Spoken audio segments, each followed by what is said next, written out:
When a bunch of high school girls in upstate New York develop mysterious, violent symptoms, what's going on? Is it something in the water? In the school? Or is it all in their heads? Could it be the most severe case of mass hysteria since the Salem witch trials? We're here to introduce you to Hysterical on this episode of So Much Crime, So little time. Hey D, if you're listening to this right now and you're driving a car or you're out for a run, but you really want to sign up for our Patreon, what do you think people should do? Not pick up the phone while they're driving their car. Wait, I should take notes on this. Don't pick up the phone while you're driving your car. Okay. Yeah, maybe take a break from running. Should we promote that, Jeff? What about like if you're at like a yield sign? Can you pick up your Okay. phone then? Not yield. Okay. Like a red light in a very busy junction. How long are you yielding for? Like in California, they don't even stop at a stop sign. They're not going to yield for very long at the yield junction. Okay, so maybe when you get to your destination, or if you pull over to the side of the road, like at a safe parking space, then pick up your phone. Or, you know, when you stop the car and then you see someone you don't want to interact with and you need something to do on your phone, you could pick up your phone and go to patreon.com/so much crime, so little time and become a member. But like, what would be the benefit, Jeff? I mean, there's so many benefits that you should probably pull over right now. You get episodes early, you get bonus content, you get outtakes, and you get that wonderful feeling of supporting the show. So very wonderful. Thank you in advance. We've got stickers coming your way. Welcome to So Much Crime, So Little Time. I'm Jeff. And I'm Dee, and in this episode, we'll introduce you to Hysterical, a podcast from Wondery and Pineapple Street Studios. Our job here is we preview the first episode so that we can set the scene for you and introduce you a little bit to the crime. We're not going to talk about anything past episode 1.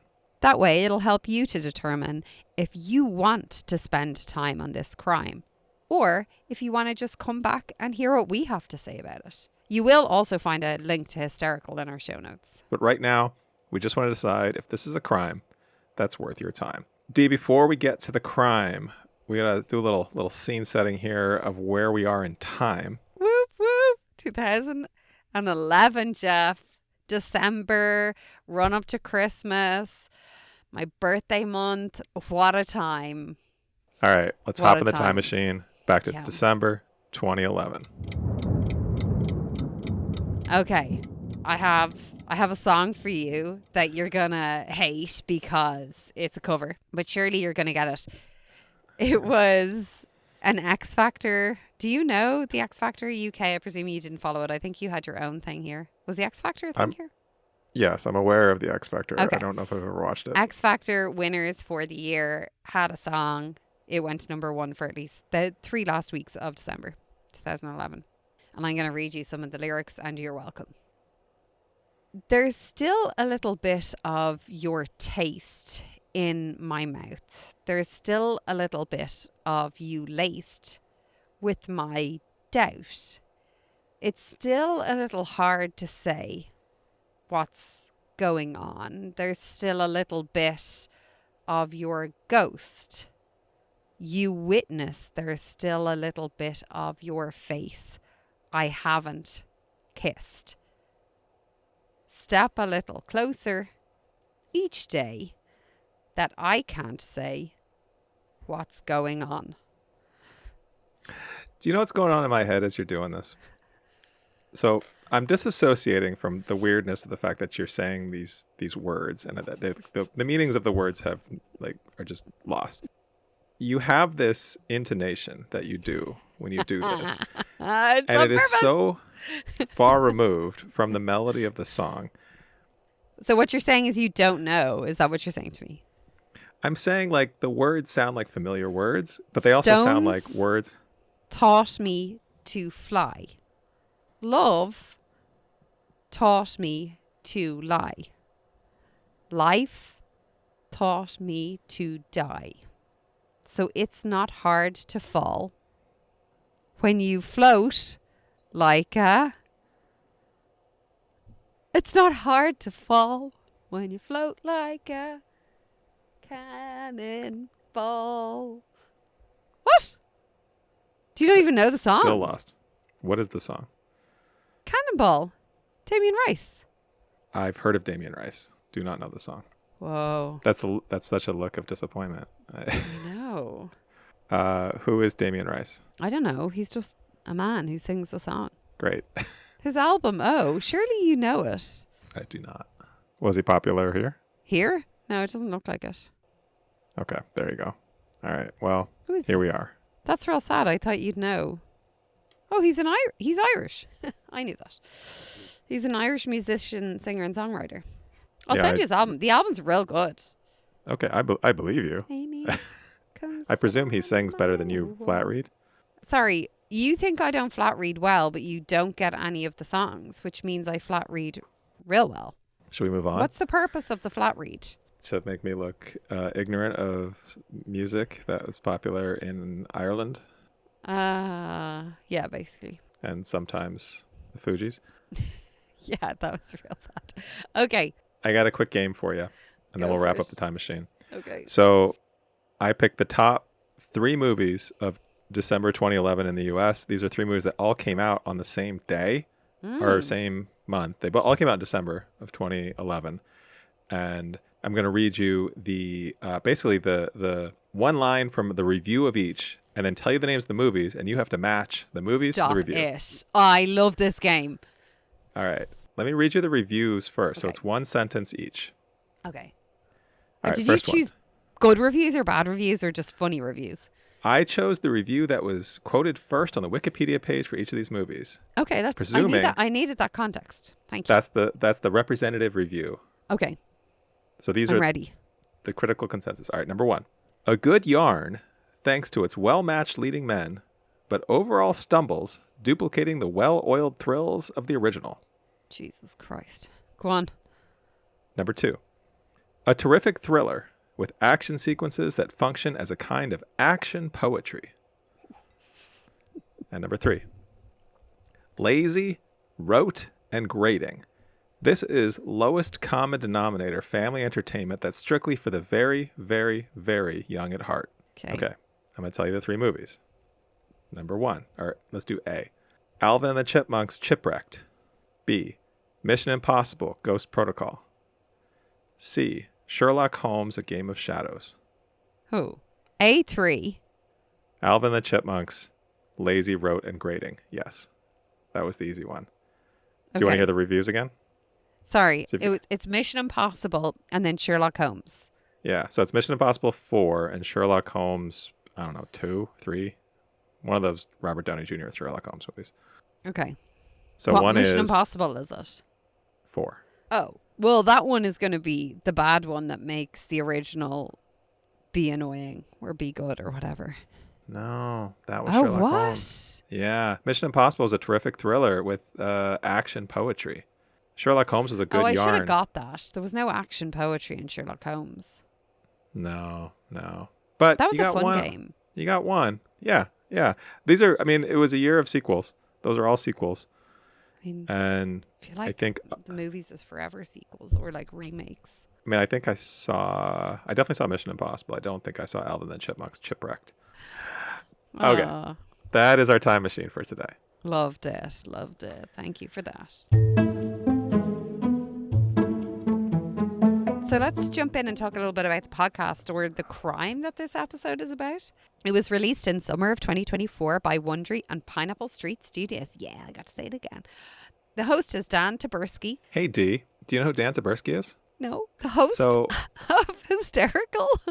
he's the host of Hysterical. So his name was familiar to me, and I couldn't remember why. He's done a bunch of things. So he's probably most famous for a podcast I didn't listen to, but I remember hearing about called Missing Richard Simmons. Did you hear about that or listen to it? No. Are you familiar with Richard Simmons? No. Fitness guru. Oh, yeah. So this is the podcast about when it was basically like... Didn't he die for, like- earlier this year? Yeah, he did. But it was about how he kind of disappeared from the public eye and where'd this guy go? Everyone loved him. And it was kind of controversial, I think. He did a bunch of other podcasts. He did one called 9/12, which was about how people reacted to the September 11th attacks. He did one called Surviving Y2K, which was what it sounds like. And he's also a former producer of The Daily Show, and he worked in the Clinton administration, the White House. Wow.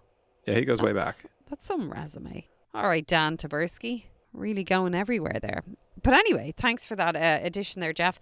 This podcast, Hysterical, is 7 episodes long, and they're all about 30 to 40 minutes each. But what is the story here, Jeff? So in the first episode, we hear about this sudden mysterious illness as it spreads through these high school students, these high school girls in this town, either called LeRoy or LeRoy, New York. Apparently you only call it LeRoy if you were, over the age of 70? So I'm going to say LeRoy. Okay. Anyway, it's sort of similar to Tourette's, where there's like, these girls have these like vocal outbursts, facial tics. They have these sort of uncontrollable sudden movements, like clapping or just like jerking their parts of their body. We also learn a little bit about this town, which we're going to talk about. I need to talk about. It's the home of Jell-O. Oh my God, I've so many things to talk about in this podcast that I don't feel like are related to the crime. I'm going to say crime because I'm like, I don't know what the crime is yet. Sure. Erin Brokovich has been mentioned, so I'm going to assume there's something in the water or the gas mains that the school is built on. But anyway, there were so many like tiny tidbits coming off of that. I'm like, okay, we need to discuss. All right. Yeah. So where do you want to begin? Oh, I don't even know. I'm obsessed with the host. Let's talk about the host. So I've been racking my brains. I've been looking on YouTube for clips of different movies and different shows. I've been trying to find the right thing to Google, the right keyword to search for, to figure out when I close my eyes and listen to Hysterical, what I'm hearing from the host. What'd you find? Nothing. I can't find what I'm looking for. But this narration, like the tone of his voice, like his accent, as well as how he's telling a story and then sometimes gets a bit jovial. It's triggering a memory and I can't put my finger on it. Is it a good memory? Yeah. I loved it. And it was actually making me remember. Do you remember when we listened to Pam, first of all? And I loved the narration there. And I was like, it's exactly like The Holiday or something like that. Yeah. Like the movie that I was saying that I thought was quite like. And then there was another one. I was trying to think of the other podcast we did where I also loved the narration. And I felt like it was, you were saying that it was probably like Goodfellas. Was it Empire? Empire on Blood. Yeah. So I'm figuring out through doing this that I think I like that like strong narrating voice that's not too dramatic, but is, I don't know, it's very engaging. I really enjoyed it here.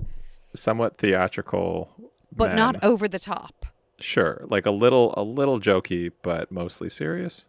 Yeah, but the jokes are like funny in the context. It's not like trying to get like the quick joke. It's even, he laughed at one point when he was talking to interviewing some of the girls that had been going through this. They had been in high school at this time. I don't know, he like breaks character nearly to laugh at something that they did, and I just thought it was so engaging, kind of tied everything together. It wasn't this stagnant voiceover or narrator with, I think, an interviewer. It all kind of married together really well. I'm with you on that. I think he's a great host. I think he definitely is on the right side of that line of like, he injects a little bit of personality, but it's kept back enough that he's not overbearing. It's not overbearing. It's not, I would say it's actually pretty far from Dateline. I think it's much more muted than that. No, I know. It was just when I was thinking about the host and how much I liked it, I was like, wow, there's like a common thread here. Yeah. Like that kind of strong narration without being too much. Obviously in Dateline, it was a little bit much, but like you can do it. You know what he does that I can't remember that anyone else has done in any podcast we've listened to? He doesn't introduce himself until the end. Huh. He doesn't say his name until the last couple minutes of the episode. It's almost like the first episode is like a trailer, but it's a full episode. Interesting. I hadn't noticed that.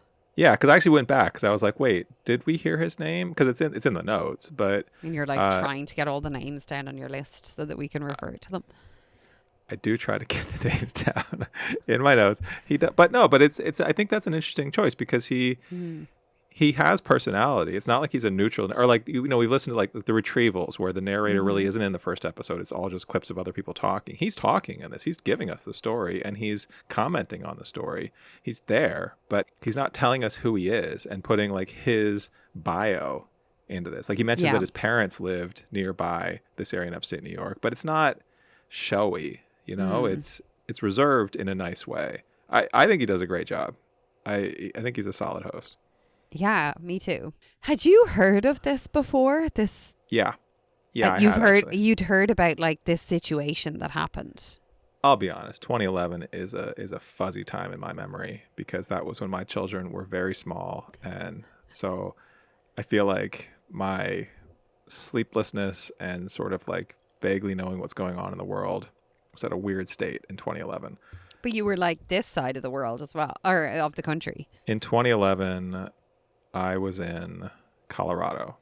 Yeah, so pretty far from upstate New York, but I also used to live in upstate New York, not near where this happened. This happened in western New York, near Buffalo, and I lived in upstate. But people say upstate just to mean anything that's not New York City, but it's actually a pretty big state with very distinct regions. We don't have to get into the geography of New York, but it is where I lived, which was near like the Albany, like the Schenectady, Troy, Tri-City area, the capital region. The Schenectady. Schenectady. Yeah, that's a place. Schenectady. There's That's Saratoga a really Springs, awkward thing Lake to say. George. Schenectady? Yeah. Anyway, this happened out near like, so there's like Buffalo, Rochester. I've been to Buffalo. That's really far away from where I lived. It's like a Okay. I don't know, 3 to 5 hour drive. Who knows? Why would anyone do it? I don't know. But no, this rings a bell. Like I feel like I remember this being like on the news. Do you know what happened? No. Okay, interesting. I don't. Yeah, that's the part that's fuzzy. Like I feel like, You remember hearing about it, but you don't remember like what happens at the end. Yeah, like I have a healthy amount of skepticism that this is all just sort of made up, but I don't know that that's based in fact or just being like someone who's been a teacher and been a parent. And that was one of the things I was going to ask you. So first of all, do you remember this happening? No. Do you remember what was the name of the podcast we did when your one made up the sex trafficking ring and the attack and everything? Unreliable Witness. Oh, yeah. Yeah. Are you feeling like it might be a little bit like Unreliable Witness in that it's like someone Yeah, I mean, it definitely, a yarn? It name checks this, the Salem witch trials. Like this very much feels to me like that kind of story of this joke that gets out of hand, this mass hysteria of that isn't a real illness, but is faked intentionally or not, but is made up. And after the first episode, you're still thinking that might be the case, even though we've heard from some of the girls. Yeah, that's what I'm thinking. Really? Yeah. Do you disagree? I don't know. Like they were kind of saying, you know, I thought like certain people were messing until it like happened to me, and then I realized and I apologized, and you know, why would? Let me ask you this: if you were a teacher at this high school, you didn't teach high school. No, but I was a student in an all girls Catholic school growing up. Not the same thing. What? Not the same as having been a high school teacher. Oh, sorry. But like, I mean, if any craziness is happening with the girls, it's going to happen in an all girls Catholic school, I think. You also haven't been a parent of high school students yet. No, I'm too young. Too young for that yet. All right. But this is where I think my heightened skepticism comes, because I just believe that all high schoolers are full of shit. And maybe I'm wrong. Maybe I'll be proven wrong.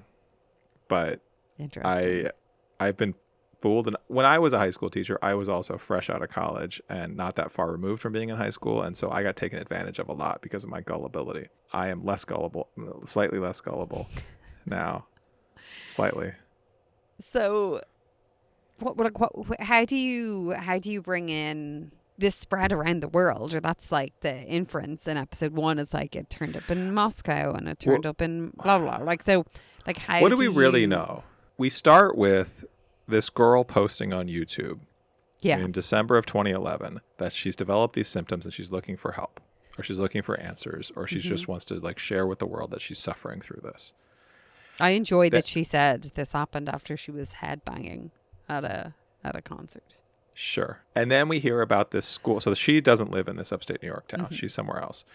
And then we hear about these cheerleaders. They're the first ones to develop this at this school. We get a couple of clues, like there's natural gas wells on the school. It's built on a marsh. There's some like environmental things. I presume this is where Erin Brokovich is going to come in later. She's just mentioned here, but she doesn't actually show up yet. And then it seems Maybe to a start red spreading herring. around, maybe a red herring, but it starts to spread around the school in a sort of viral way. Like I feel like all the pieces are here for a scam. You're skeptical of my skepticism. I'm just so intrigued by it. Like, surely it has to be them all just making it up, because it's, what else could it be? I do think though, and so there's an allusion to this at the end of the episode about mass hysteria events. And I think there is something to that. I think that is a really interesting topic because, I mean, I feel like there are examples of that throughout history of people, and they give the example of the person hooking up the brainwave meter to a Jell-O mold. Can you cope with the fact that they were able to thread like Jell-O into so much of this story? Like, what is the what are the chances? I definitely want to talk about Jell-O for a minute, but Yeah. before we get there, yeah, I feel like the brain's power to delude itself is strong.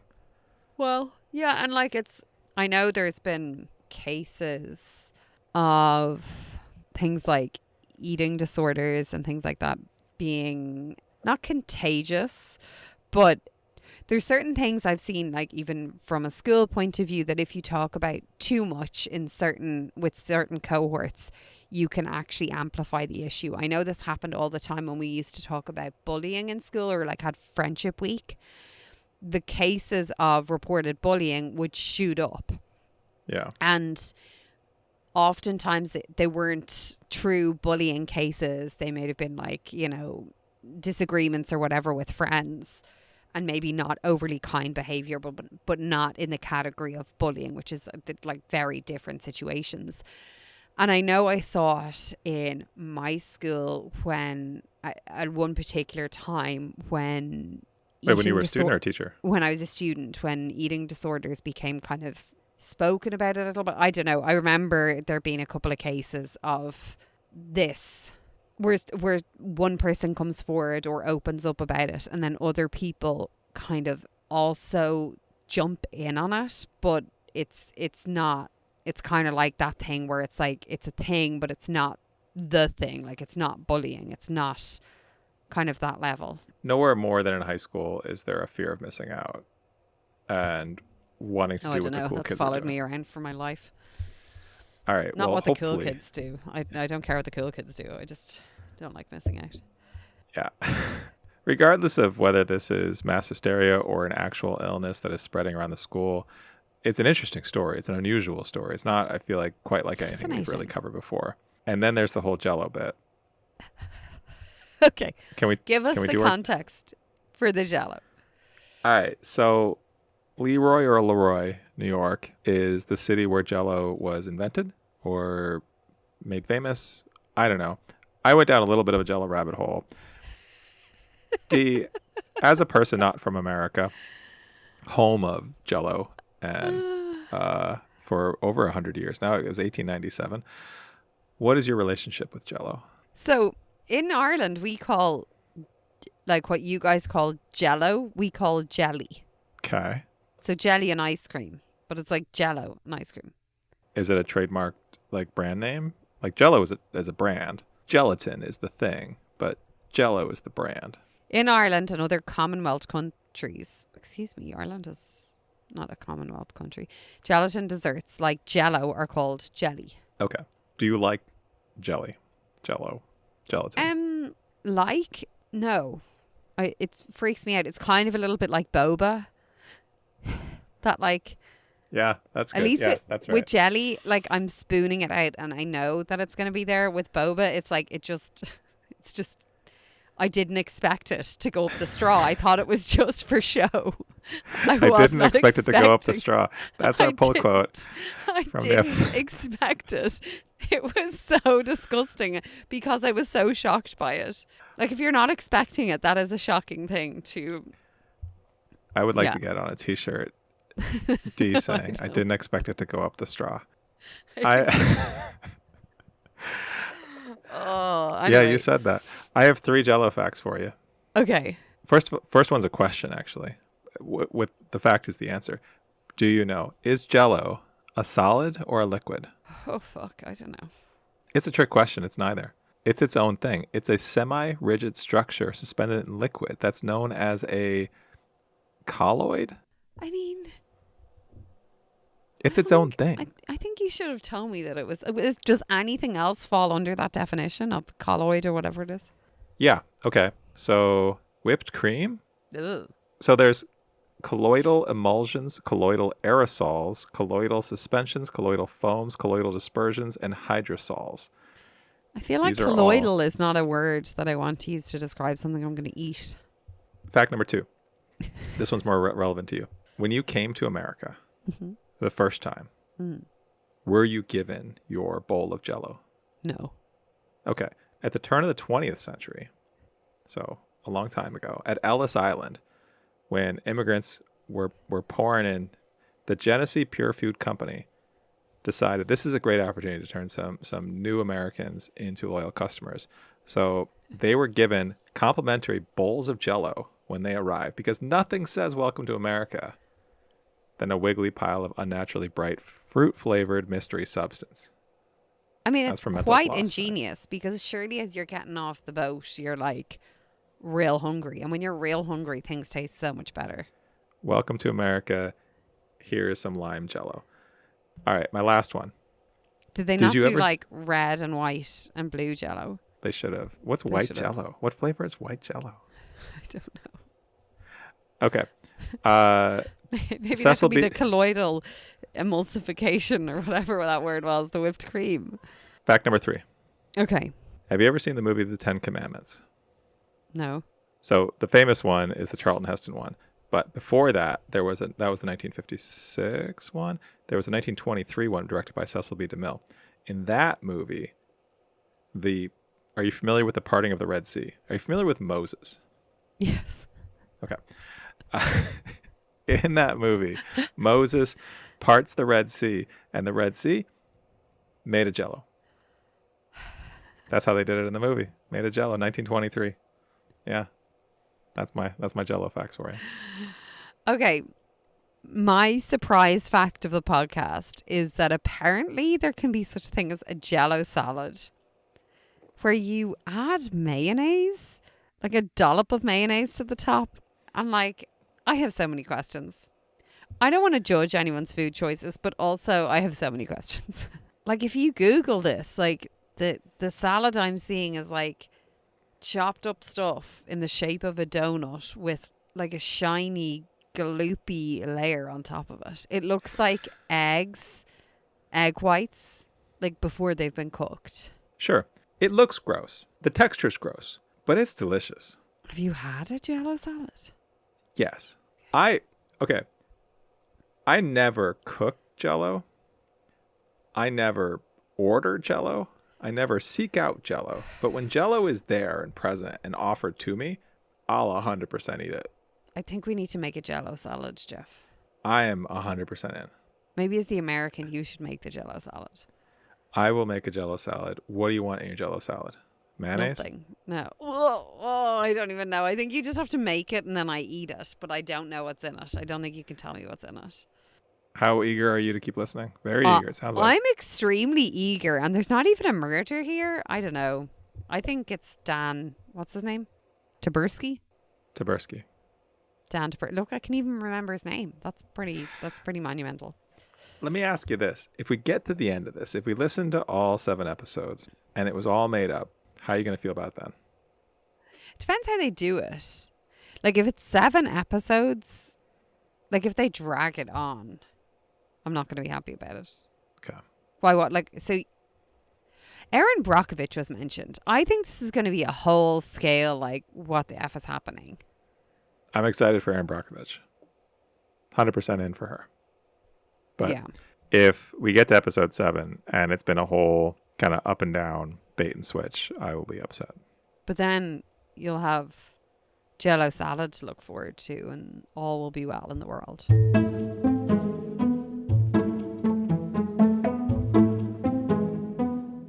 Before you leave us, listeners, don't forget to rate us on Apple, Spotify, or wherever you get your podcasts, and leave a comment. Leave a comment on our Instagram, our TikTok, our YouTube. Find all of the links to our social media in our show notes. Next time, we'll discuss all of Hysterical. Was it a real illness? All in their heads? How far did it go? And will we get more Jell-O trivia? And will Dee like a Jell-O salad? No. That's on the next So Much Crime, So Little Time.